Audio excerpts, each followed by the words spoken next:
Bien a todos, muy buenos días. Vamos a iniciar con materiales de construcción. Estábamos viendo las maderas empleadas en la construcción.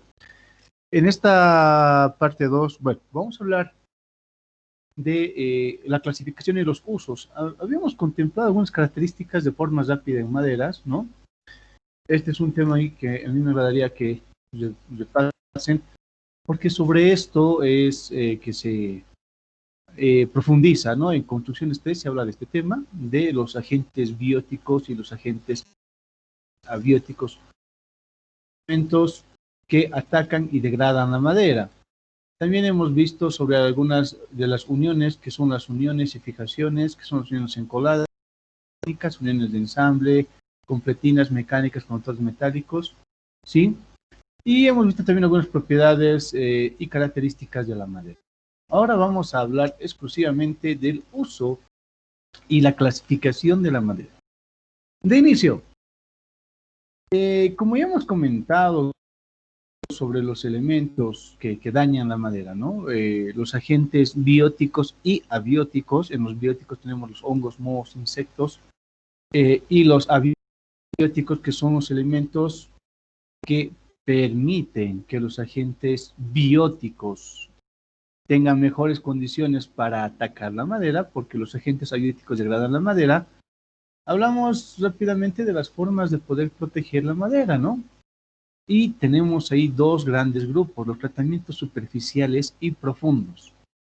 Si hablamos exclusivamente de tratamientos superficiales, estamos hablando lo que observamos en esta imagen, ¿no? La de aplicar capas protectoras superficiales, ya sean barnices, barnices ignófugos, pinturas, etcétera.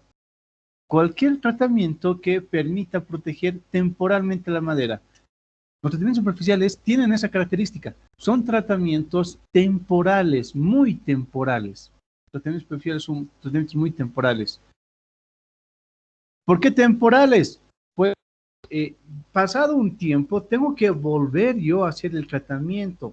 Si hablamos de pisos en maderas, el encerado de los pisos es un tratamiento superficial. A ver, yo lo voy a consultar esto aquí. Estimada Karen, ¿tú tienes pisos en madera en casa? Para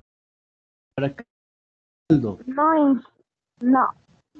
No tienes, ok. Aldo, en el caso tuyo, ¿tú tienes pisos de madera en casa? Sí, yo tengo pisos de madera en mi casa y lo hemos Ya. plastificado. Ah, interesante. ¿Cuándo plastificaron? ¿Hace cuánto plastificaron? Lo hemos plastificado debe ser 2 años. Hace 2 años. Ya. ¿Hacen algún tipo de tratamiento más sobre el plastificado? Nada. No, nada más. Simplemente lo hemos plastificado y ha quedado bien. Claro, porque el plastificado es el sellar por completo la madera. Es como si ustedes aplicaron una capa, es una capa protectora en sí, bastante gruesita, y que luce la madera, pero que impide que estos agentes, ¿no? Estos agentes, los bióticos y los abióticos, tengan contacto directo con la madera, ¿sí? Si ustedes no han plastificado su piso, tienen que encerar con cierta frecuencia. Parte del tratamiento superficial también es el aplicar una pequeña... a ver, si hablamos de pisos, la limpieza, en mi caso, yo realizo con paños húmedos, ¿no? Con paños húmedos yo realizo la limpieza de todo el piso y después de que ya está con paños húmedos, aplico una capa de cera. Y esta aplicación la realizo cada mes o cada 2 meses. Idealmente, en el peor de los casos, debería ser cada 3 meses, hacer un tratamiento de encerado. Pasa lo mismo con las puertas, pasa lo mismo con cualquier estructura en madera, ¿sí? Y esto porque los tratamientos, como su nombre dice, están concentrados en la superficie. Pero hay elementos, ¿no?, que requieren tratamientos muy profundos y esos son los tratamientos superficiales. No, los tratamientos que están enfocados a elementos estructurales.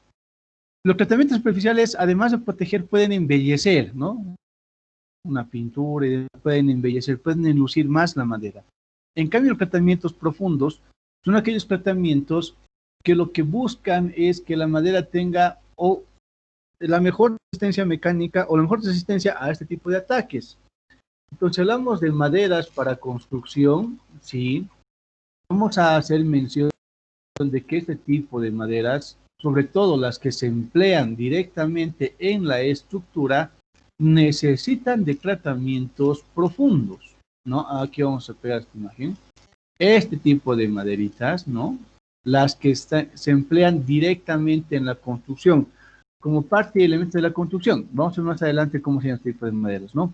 Estas maderas tendrían que estar sujetos a tratamientos profundos, porque no vamos a poder darnos el lujo, como en el caso de tratamientos superficiales, de aplicar el tratamiento cada 3 meses, 6 meses, cada mes.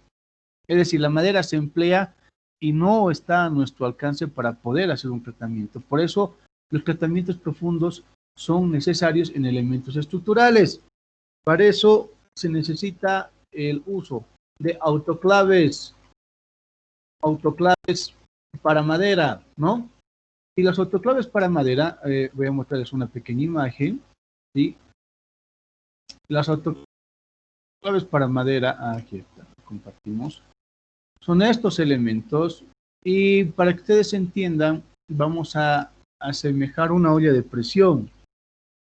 Entonces, en donde se introduce la madera que se va a emplear, miren, la madera que estamos empleando acá, ¿no? En las viviendas, ya en la estructura, y que no va a estar a nuestro alcance, porque ya no vamos a poder aplicarle una mano de pintura, no, estas están lejos de nuestro alcance. Estas maderas tienen ese tipo de tratamiento. Las autoclaves, decía, son como unas ollas de presión, es un reactor que tiene la característica de una olla de presión, puesto que trabaja a temperatura y presión. Inicialmente estas piezas de madera se van a impregnar, ¿no? Vamos a impregnar, vamos a humedecerlas, mojarlas con los agentes protectores, introducimos estos los reactores y por acción de la presión y temperatura, todo lo que está humedecido penetra, empieza a penetrar profundamente la madera. Por eso el nombre de los tratamientos profundos, ¿sí?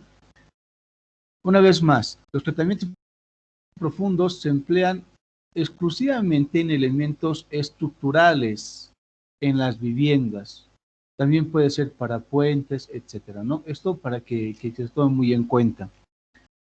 Bien, entonces ya conociendo la diferencia en los tratamientos superficiales y profundos, no vamos a hacer énfasis los diferentes tipos de resinas ni diferentes tipos de elementos que contienen estos tratamientos, porque eso lo vamos a ver en el 7º semestre. Ahora sí podemos hablar de la clasificación en maderas. Si hablamos de la clasificación en maderas, existen estas formas de clasificar. Una primera forma de clasificar las maderas son en coníferas y latifoliadas. Coníferas y latifoliadas.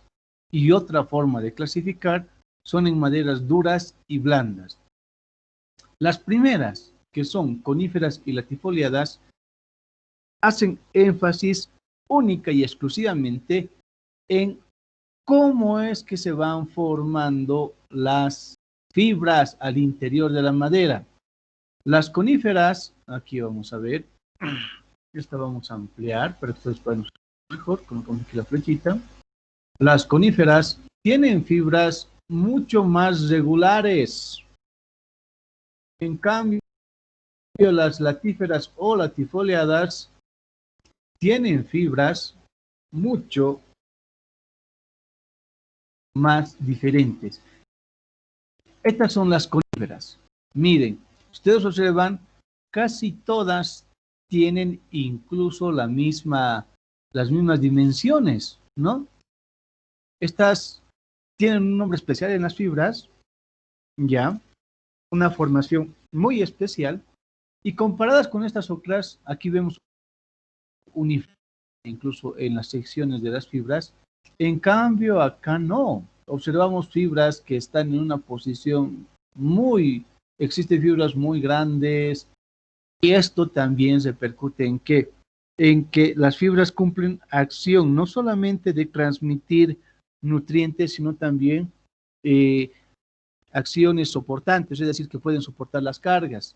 En este caso, este es el caso del fibras, aquí transmiten, hay unas fibras especiales que solamente transmiten los nutrientes y otras que funcionan en carga, y aquí las fibras ambas hacen ambos trabajo, por eso tenemos esta variación en la uniformidad de la sección de las fibras. ¿Esto en qué repercute? Repercute en lo siguiente, en la forma del tronco. El tronco, en el caso de las maderas coníferas, es un tronco más regular. Casi siempre tiene esta forma. Tiene forma de, ¿no?, de un conito.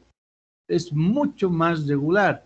En cambio, las maderas latifoliadas, no, su tronco es muy irregular. ¿Sí? Aquí podemos observar, ustedes observan acá, ¿no?, un tronco que no es como estos tronquitos que son bastante rectitos, no muy uniformes, incluso simétricos, son muy diferentes a estos otros que son asimétricos, son incluso un poco deformes, etcétera. Esa es una buena manera también de clasificar. En las coníferas es más uniforme, en las latifoliadas no es uniforme, es un poco deforme, ¿no? No existe, y esto producto de las fibras. Ok, esa es la primera clasificación en maderas. Ya hablamos de coníferas y latifoliadas. La segunda clasificación, maderas duras y blandas. De inicio, entre maderas duras y blandas podemos decir lo siguiente. Las maderas duras son aquellas maderas que tienen alta resistencia mecánica y demoran mucho tiempo en crecer. Las maderas duras son maderas que por su forma tienen propiedades y características mecánicas bastante, son las que se emplean sobre todo en las estructuras. En cambio, las maderas blandas, a diferencia de las duras, serían aquellas que demoran menos tiempo en crecer, por lo tanto, como crecen más rápido, la formación de las fibras no es tan regular y tienen menor resistencia mecánica. Si hablásemos de hinchamiento, las maderas duras tienden a hincharse menos que las blandas se hinchan mucho más, ¿sí? Eso como un dato importante. ¿Qué más les puedo decir de las maderas? A ver, ¿qué otra característica podemos encontrar en maderas, estimada Sabrina? A ver, ¿qué me puedes comentar?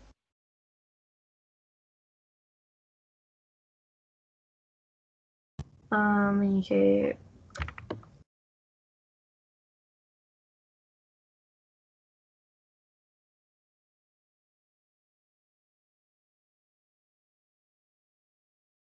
Sabrina, Inge, a ver, ¿me escuchar así? una vez más, escucha bien, escucha bien. Mira, si las maderas duras tienen alta resistencia mecánica, las maderas blandas tienen resistencia mecánica. No, Tienen baja resistencia mecánica, las ya, plantas. muy bien, excelente. Si las maderas duras tienden a demorar más tiempo en crecer, las blandas demoran más tiempo o menos tiempo. Menos tiempo. Muy bien. Si las maderas duras son de difícil trabajabilidad, ¿a qué me refiero? Trozar las maderas duras no es fácil. Las maderas blandas serán fáciles o más difíciles que las duras. Más fáciles que las duras. Exacto. Por ende, querida Sabrina, ¿cuál de las dos será más costosa? ¿Las maderas duras o las maderas blandas? Las maderas duras. Son más costosas. ¿Y cuál de las dos requiere mejor tratamiento para preservar sus propiedades? Es decir, ¿cuál de las dos está más propensa a las enfermedades de la madera? ¿Las Ah, duras o las blandas? las blandas. Exacto. ¿Sí? Esta información que ustedes están ahora, tienen que madurarla, masticarla un poco más y obviamente profundizar. Y una pregunta, Sabrina, ¿las maderas duras serán oscuras o serán claras? ¿Qué crees tú? Yo creo que tienden a ser oscuras. Muy bien. Las maderas, claro, hay una amplia variedad de maderas, eso es cierto, pero generalmente las duras tienden a ser de un color más oscuro que las blandas son más claras. Por ese mismo hecho es que en la industria de la carpintería, cuando se hace un barniz, tiende a darle un color oscuro a la madera. ¿Para qué? Para dar la impresión de que son maderas duras. ¿Sí? Este es un dato bastante interesante. Ustedes van a ver cuando vean carpintería y es más, incluso estos muebles que vienen de madera prensada y demás, etcétera, ¿no? Etcétera, etcétera, eh, tienen un color oscuro. ¿Cuál es el objeto de que tenga ese color oscuro? Bueno, de tratar de hacerlas pasar por maderas duras, así sean maderas blandas. Vamos a tomar en cuenta que las maderas eh, realizadas por prensado no son maderas aserradas, estas maderas que se fabrican, ¿no? Aquí vamos a recordar un poquito lo que ya hemos comentado acá, ¿no? Aquí está, las maderas prensadas, estas maderas se realizan de los residuos de los árboles. Entonces, estas tendrán un color naturalmente claro u oscuro. ¿Qué piensas, Sabrina? Perdón, Inge, ¿cómo dijo? Las maderas que no son aserradas, las maderas prensadas, ¿tendrán un Mm, color claro o un color oscuro? ¿Tú qué piensas? un color claro. Claro, obviamente que no son del tronco mismo de la madera. Por ese mismo hecho es que estas maderas, las de los tableros, convienen pintarlas o darle un acabado en el aquelado y demás, ¿no? Un color oscuro, para intentar hacerlas pasar por maderas duras, ¿sí? Ese dato para que ustedes lo tomen en cuenta, ¿ok? Bien, ¿qué más podemos decir de las maderitas? A ver, vamos a ver ahora las siguientes características. Hablamos entonces de lo siguiente. Aquí tenemos maderas húmedas. Por favor, una lectura a toda esta partecita, a la parte de las maderas duras, estimada Liz. A ver, vamos a copiar aquí primero la flechita. Ya. Ok, muy bien. Maderas duras entonces. Dice, Liz, ¿puedes leer o no? Liz. Sí, Inge. A ver, por favor, una lectura a todo esto que Ya, un ya momento. hemos visto. Maderas duras son las que se obtienen del árbol de hoja caduca, caducifolias, latifoliadas, es más pesada, difícil de trabajar, crecimiento lento, son caras, son uso permanente, es de gran duración, tonos atractivos y bella textura.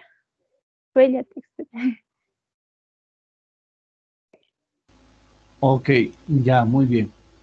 Entonces, aquí dice, ¿no? Las que se obtienen de los árboles de hoja caduca, ahí están las latifoliadas, son más pesadas, crecimiento lento, lo que habíamos conversado hace un momento atrás, ¿no? Estas son algunos de los más antes representantes, ébano, roble. El roble es el que más se emplea incluso en la industria de los muebles, ¿no? Nogal, y hay aquí otros nombres como el haya, que no son tal vez muy conocidos en nuestro medio, ¿sí? Bueno, aquí vemos una variación de colores y, por ejemplo, esta madera como el fresno, arce, el caoba, son colores que son oscuros, pero si hablamos de forma general, estas tienen a tener un color muy oscuro, a excepción de 1, 2, 3, ¿no? Los demás son bastante oscuritos. Eso también por la amplia variedad de madera. Por eso estas maderas son de uso exclusivamente estructural. Son más pesadas, obviamente son más densas, más pesadas, comparadas con las maderas blandas. En las maderas blandas, esto también ya hemos observado, ¿no? Aquí tenemos los pinos, y si ustedes observan, la coloración de estas son más claras, ¿sí? Son bastante claras en comparación con las duras. Obviamente, el uso no es estructural, vamos a emplearlas sobre todo en la industria de muebles, ¿no? Que son las más comunes, eso vamos a revisarlo. Bien. Si hablamos de propiedades mecánicas, esto también ya hemos comentado. una de las propiedades que más se explota de las maderas es la torsión y el corte a cizalle. ¿Por qué la torsión y el corte a cizalle? Pues porque en la torsión, ¿sí?, vamos a poder nosotros verificar cuánta es la resistencia, ¿no?, en la torsión. Los ensayos de torsión aplicados en madera, ¿sí? ¿Por qué son los más característicos?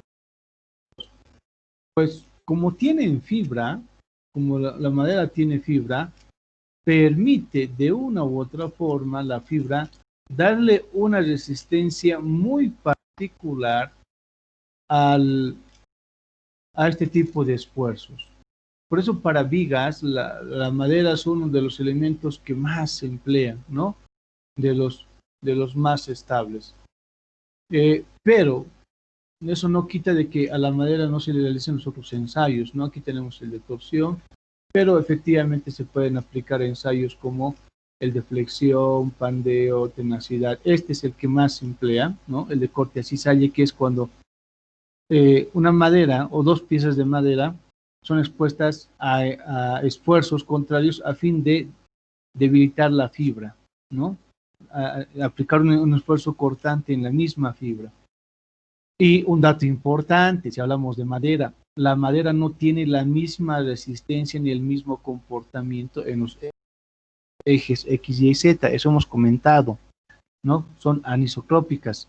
Por ese mismo hecho es que tenemos que observar en qué posición colocamos la madera, si colocamos al hilo o en contrahilo, eso tenemos que tomar muy en cuenta. Si vamos a tener esfuerzos cortantes y colocamos, siempre va a ser el corte al hilo. Fuese muy diferente el comportamiento si esta madera estuviese en la otra posición. Ahí las fibras se van a apretar un poco más y esto va a facilitar el trabajo, ¿no? Eso no es inconveniente. Por eso es importante estudiar bien la posición de las fibras en la madera. Bien, ahora hablaremos del uso de la madera. Y si hablamos del uso de la madera, ya siendo conscientes del esfuerzo, los esfuerzos que son frecuentes, siendo el ensayo de torsión el más característico, uno de los más característicos, vamos a tener estos tres datos importantísimos. La madera tiene un uso auxiliar, un uso transitorio y un uso permanente. Uso auxiliar, transitorio y permanente. Si hablamos de uso auxiliar, vamos a decir aquella madera que se emplea en la construcción exclusivamente para apoyar la construcción, pero de una forma muy poco, vamos, para que sea más sencillito de entender, muy poco apreciable, ¿no? El emplear la madera para los manguitos de las picotas, de las palas, que es necesario tenerlas, ¿no? También tacas y demás, esa madera es la que se conoce como madera de uso auxiliar, porque están auxiliando la construcción, ¿sí? Nos interesa la resistencia mecánica, tal vez lo necesario, no es un factor limitante, no es necesario medir la resistencia mecánica de la madera en estos puntos, ¿sí? Las estacas que se emplean en la estructura para la estructura de vías, caminos, etcétera, o para los mismos procesos desde el planteo y demás, no tienen que tener alta resistencia mecánica, es más, son productos desechables, se desechan, ¿no? Si se va malogrando, los desechamos, eso no es muy importante el conservar intactos estos elementos, porque su uso es auxiliar, ¿no? Entonces, la manera de uso auxiliar, ya mencionamos, pueden ser los mangos para pilos, para picos, para palas, también pueden ser estaquitas, etcétera, etcétera, ¿no? Para el estacado, pueden ser también incluso parte de los caballetes que se emplean en replanteo. Esas son las maderas de uso auxiliar, ¿sí? Maderas de uso transitorio y permanente. Ahora hablamos de estos dos tipos de uso. Si hablamos de uso transitorio, aquí vamos a hablar del cimbrado, ¿no? Todo lo que es el proceso de simbra. ¿Qué es la simbra? Es la obra falsa. Y en hormigón el cimbrado es importante. ¿Por qué? El uso transitorio porque genera estructuras transitorias. En el hormigonado, nosotros necesitamos una obra falsa, es decir, un molde en el cual vamos a despachar todo el hormigón, pero este molde tiene que estar soportado por otra estructura. Entonces tenemos esta vendría a ser la cimbra de contacto y todo este elemento viene a ser la obra falsa. ¿Por qué obra falsa? Porque esta obra falsa le va a dar soporte a la cimbra de contacto, a la estructura de contacto. Hoy en día, para los cimbrados se pueden utilizar otro tipo de materiales, como los metales, por ejemplo. Se utilizan hoy en día metales para el cimbrado. Es más, para el apuntalado, etcétera, se utilizan metales. Pero ¿cuál es la bondad de la madera? Como es fácilmente trabajable, se puede cortar o piecear las veces que queramos y en las formas que deseamos. Es de fácil trabajabilidad. La madera ha sido y va a seguir siendo uno de los materiales más empleados en construcción en el periodo, en el uso transitorio, ¿no? Por su amplia facilidad de tomar forma, podemos cimbrar cualquier elemento que queremos hormigonar, caso que no se repite ni con el metal ni con los polímeros o plásticos. En el caso de los polímeros o plásticos, si yo voy a tener una cimbra exclusivamente para columnas, va a ser solo para un tipo de columnas y es posiblemente que solo sea para una sola dimensión de columnas. No voy a poder usar esos materiales para otro tipo de cimbrado. Eso no sucede en la madera. En la madera, esta pieza que aquí está formando el cabezal de la cruceta, también puedo emplear como madrina, también puedo emplear como una riostra, etcétera, etcétera. Esto no pasa ni en los polímeros ni en los metales, ¿no? Este es un dato bastante importante. Esto reduce mucho el costo de el empleo de la madera en el uso transitorio. Esto es necesario que se entienda, ¿no? Si hablamos del desimbrado, bueno, esto también ya lo había comentado su compañera, ¿no? Existen días para desimbrar. Es decir, si nosotros armamos una cimbra como tenemos acá, armamos una cimbra y la cimbra no le damos el tiempo, esto es una obra falsa, dijimos, ¿sí? Porque está representando el armado de todo lo que aquí va a ser la losa. Si por X o Z motivo, bueno, aquí los puntales son metálicos, ¿no? Están reemplazando los puntales de madera. Pero si nosotros por X o Z motivo desimbramos antes, toda esta estructura colapsa y ha pasado. Hace algunos años sucedió esto en el teleférico blanco, donde una vibración, los puntales se movieron y toda la losa se desplazó. Hay que considerar los tiempos óptimos. Idealmente, si hablamos de losas, hay que darle más o menos unos 14 días antes de poder quitar algunos de los puntales, por si acaso, ¿no? Mejor si le damos más días para que el proceso de fregado y endurecimiento con un buen curado sean los mejores, ¿no? Eso hay que tomar muy en cuenta. Mucho cuidado sobre todo con el desimbrado de losas y bóvedas, ¿no? Los demás, bueno, pueden tomar 2 días, etcétera, en función si el hormigón tiene algún tipo de aditivo y demás.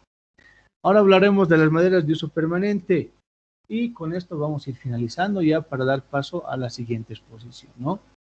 Maderas de uso permanente, bueno, de inicio vamos a decir que son las maderas que forman parte de la estructura. Ahí vemos los pisos, los muebles vamos a pintar en rojito, puesto que los muebles no son necesariamente de uso estructural. Las puertas sí, escaleras sí, ventanas sí, techos sí. Todos estos elementos forman parte de la estructura, entonces la madera tiene que ser mucho más fuerte, tiene que tener mejor resistencia mecánica, tiene que estar mejor protegida y como ya dijimos también, tiene que tener un porcentaje de humedad mejor controlado. ¿Cuáles son los elementos de la construcción que se emplean en viviendas? Ya. Necesitamos madera en estas estructuras. Primero hay que definir el sistema estructural. Necesitamos maderas en las fundaciones, en los entramados horizontales verticales, en la techumbre, en las escaleras, puertas y ventanas, en las soluciones de paramentos interiores, de paramentos exteriores, soluciones de cielos, etcétera, etcétera. Es decir, como alguna vez comentamos a inicio de clase de esta exposición, la madera es uno de los pocos materiales que puede elaborar o fabricar o construir una vivienda por completo, incluso considerando utensilios y muebles. Si hablamos de sistemas estructurales, vamos a tener tres sistemas estructurales. Los macizos, ¿no? Estos son los sistemas macizos por placas y los entramados. Aquí, sistemas macizos por placas y entramados. Vamos a esto profundizar. Los sistemas macizos son aquellos que utilizan troncos completos y en estos sistemas macizos no se pueden generar muchos niveles en vivienda, un nivel básico, el nivel inferior y a lo mucho un segundo nivel, dependiendo mucho de las características de los troncos. Aquí juega mucho la forma de ensamble, la ubicación de los troncos, etcétera. Pero son los sistemas más antiguos, aunque hoy en día se siguen empleando estos sistemas, ¿no? Por la alta resistencia y demás. Los sistemas de entramados los vamos a estudiar, que son los más comunes, ¿no? Es el conjunto de armado, ya tenemos un armado especial para vigas, para vigas, para pie derechos, ¿no es cierto?, etcétera. Hay un armado muy especial, eso lo vamos a ver en detalle. Y la estructura por placas ya son, como su nombre dice, estructuras prefabricadas. Aquí las placas ya son estructuras que están adaptadas para que solamente se ensamblen en el lugar. Estos son los tres sistemas: macizos, entramados y por placas, ¿no? Los tres sistemas: macizos, entramados y por placas. Los que más desarrollamos son los entramados, porque los por placa ya están prefabricados. Tú los mandas a solicitar y esto ya están hechos. Si hablamos de las fundaciones, ¿se pueden aplicar fundaciones de madera? Sí, se puede aplicar. Mire, estas piezas verdes son rollizos en madera, pero para que puedan aplicarse en las fundaciones, tienen que estar correctamente impregnadas en madera, es decir, tienen una película protectora muy fuerte. En algunos casos, antes de realizar el vaciado del hormigón, como ven acá, sobre el rollizo tiene que estar, en el mejor de los casos, protegido con aceites que no dañen el hormigón, ¿sí? Muchos tienen un revestimiento de alquitrán y sin que se afecte el hormigón, pueden tener la resistencia mecánica suficiente. Ojo, vamos a entender que si hablamos de fundaciones, estas están expuestas a alta humedad, por lo mismo tienen que estar muy bien protegidas, ¿sí? Muy bien protegidas. Necesitan tratamientos de protección profundos. Estos son los entramados. Los entramados, les decía, son armados especiales. Estos son los horizontales y estos son los verticales. Los horizontales son sobre todo para piso, entrepiso y cielo. En cambio, los entramados verticales se emplean para muros. Pueden ser muros portantes y muros no portantes, ¿no? Y ven ustedes aquí son las piezas que se van elaborando y se van armando. Tenemos aquí una solera superior, una solera inferior. Aquí tenemos los cortafuegos, el armado con jambas, alféizar, dintel, etcétera. Son armados muy especiales, pero son los más prácticos para realizar viviendas. Si comparamos con las placas y con los sistemas macizos. Si hablamos de techos, en techos, ¿qué tenemos que estudiar?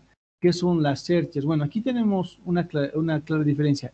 Estos son los sistemas en diafragma y estos son los sistemas en cercha. Los en cercha, estos seguramente muchos han visto, tienen un armado especial, son triángulos que se unen en diferentes puntos, se articulan en diferentes nodos y la ampliación de estos triángulos forma la estructura de techo y techumbre. En cambio, hay elementos en los cuales queremos aprovechar, no queremos dejar estos espacios, no queremos aprovechar todo, no queremos que se vea este armado, entonces armamos el sistema en diafragma, ¿sí? El diafragma son sistemas de armados inclinados que también dan y aprovechan mejor el cielo, ¿no? No dan este aspecto. Aquí tendríamos una lucarna también como un ejemplo de armado de estructura de techo y techumbre. Las maderas, bueno, esto también ya hemos visto, hay una amplia variedad de maderas, ¿no? Y que se emplean en la escalera. Y aquí hay un dato importante, huella y contrahuella. La huella es donde pisamos, la contrahuella es donde nuestro pie tiene un límite. Estas ya están normadas, tienen dimensiones establecidas y cuando las dimensiones no se respetan, los accidentes suscitan.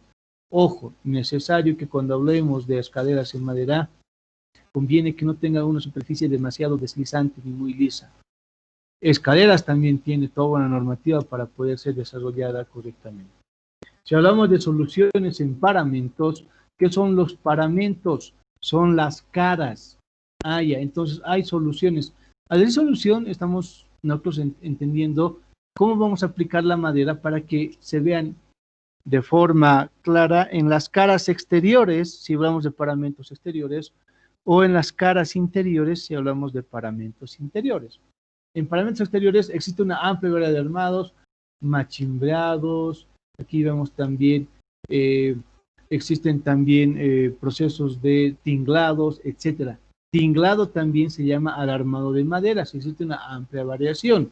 No vamos a profundizar eso porque esto lo vamos a ver en construcciones 3, ¿no? Existen normas, la forma de poder unir, porque cuando hablamos de paramentos o soluciones para paramentos exteriores, hay soluciones que no tienen que estar pegadas a la pared, tienen que tener cierto espacio para que éstas puedan ventilar. Recuerden que la madera cuando se humedece también puede hincharse. Y si hablamos para paramentos interiores, aquí vamos a hacer mención a los trabajos que se hacen de forma interna. Estos paramentos también tienen que tener un tratamiento especial. En los paramentos exteriores, parte del tratamiento son las barreras de humedad, puesto que puede llover y va a mojar toda la cara. En paramentos interiores requieren barreras de vapor, porque internamente es muy poco probable que se moje. Y los vapores que el ambiente desprende, ¿no? Producto del calor en el ambiente, tienen que ser absorbidos por las paredes. Entonces requiere esto también de una barrera de vapor para que no se humedezca en exceso, sobre todo los elementos estructurales, solamente la solución. Las soluciones de cielos, bueno, cuando si ustedes observan o miran por encima de su cabeza en una habitación, esto se conoce como cielo, esto no es techo, por si acaso. Lo que ustedes están observando cuando miran hacia arriba son el cielo, esto se conoce como cielo. Y existe también una amplia clasificación en cielos en madera. Hay viga vista, viga revestida, existe también cielo falso en madera, etcétera, ¿no? Esto depende mucho de las características de la obra y construcción y también de la cantidad de ductaje que va a pasar por estos lugares, ¿no? Corresponde también a la resistencia mecánica que va a soportar el cielo. Si hablamos de los cuerpos que van a estar por encima del cielo, si esto es un entrepiso y tengo aquí mucha carga, efectivamente las vigas que están acá, vigas vistas, van a ser mucho más gruesas, las dimensiones son mucho mayores, ¿no? A las de los listones. Depende mucho de las características de la construcción, ¿sí? Si hablamos de desarrollo e innovaciones, ya lo había mencionado su compañera, pero esta es una innovación que quisiera que ustedes por favor revisen, la madera quemada o carbonizada, ¿sí? Es bastante interesante puesto que esto se inicia en Japón en el año 1700 más o menos, y resulta que cuando se quema los elementos estructurales en madera hasta cierto punto, esta adquiere una resistencia natural, sobre todo ante qué, ante las plagas, insectos, ante la putrefacción, es más, incluso ante el mismo fuego. Cuando la madera está quemada, tiene un cierto grado de proceso en quemado superficial, tiene mejor resistencia incluso al fuego. Por ende, las condiciones no son óptimas para la convivencia de insectos, ni de hongos, ni de mohos, y la putrefacción es mínima, es decir, no puede producir procesos de putrefacción. Esta es una técnica que ustedes tienen que revisar. En Japón se emplea bastante, pero en nuestro medio todavía es una tecnología muy desconocida. Y la que mencionaba su compañera, ¿no? Sobre la madera transparente, que lo que se hace es tratar de quitarle la lignina, para darle un acabado bastante interesante. Imaginen ustedes una vivienda, esto parece ser vidrio, pero no, señores, es madera, ¿sí? Se menciona esto para que ustedes vayan tomando conocimiento sobre las diferentes innovaciones y posiblemente a futuro ustedes también las vayan implementando.